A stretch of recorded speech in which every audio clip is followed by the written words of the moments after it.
La parole est à Annie Pourcinoff. Merci, Monsieur le Président.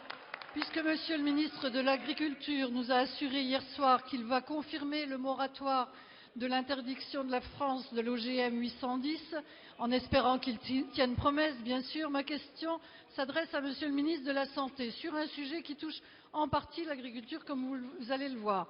Il s'agit en effet de la maladie de Parkinson, qui touche aujourd'hui près de 150 000 personnes en France, avec environ 10 000 nouveaux cas par an.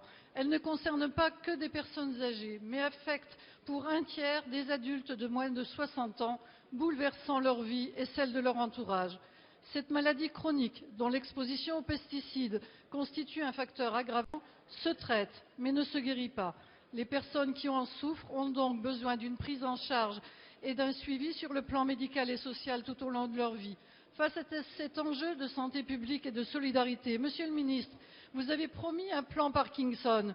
On pourrait vous en féliciter si ces annonces avaient été suivies d'effets.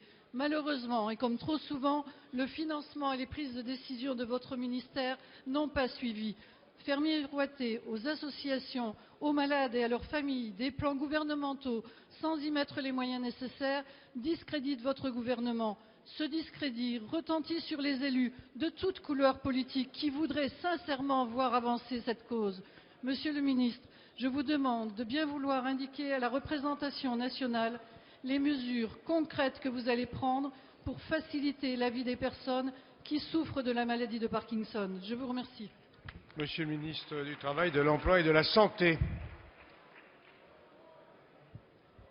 Les mesures, Monsieur le Président, Mesdames et Messieurs les députés, Madame le député, les mesures pour soutenir notamment les malades, les victimes de la maladie de Parkinson et les familles seront décidées et arrêtées avant la fin de l'année pour une mise en œuvre au début de l'année 2012.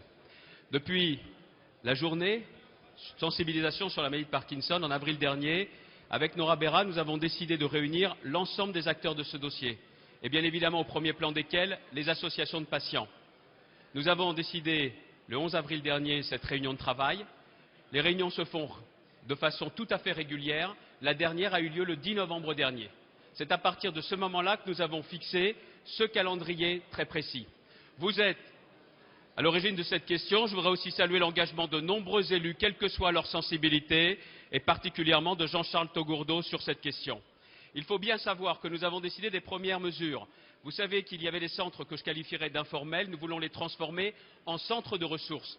Parce que vous l'avez dit, entre 120 et 150 000 victimes de la maladie de Parkinson, une maladie que l'on semble connaître, mais dont beaucoup d'aspects sont encore méconnus. Et il nous faut un travail avec les médecins généralistes qui sont en première ligne, mais aussi avec les neurologues, et aussi de veiller à ce que toute la chaîne du soin et de la prise en charge, pas seulement sanitaire, soit prise en compte. Ce que nous voulons, c'est prendre la mesure des 20 idées, des 20 mesures prioritaires qui ont été évoquées dans le livre blanc par les associations, pour se fixer non pas de grandes déclarations, mais un plan de travail et une fiche d'action. C'est dans cet esprit que nous travaillons avec les associations et tous les acteurs, et c'est dans cet esprit qu'avec Nora Berra, nous ferons des propositions concrètes avant la fin de l'année pour une mise en œuvre début 2012.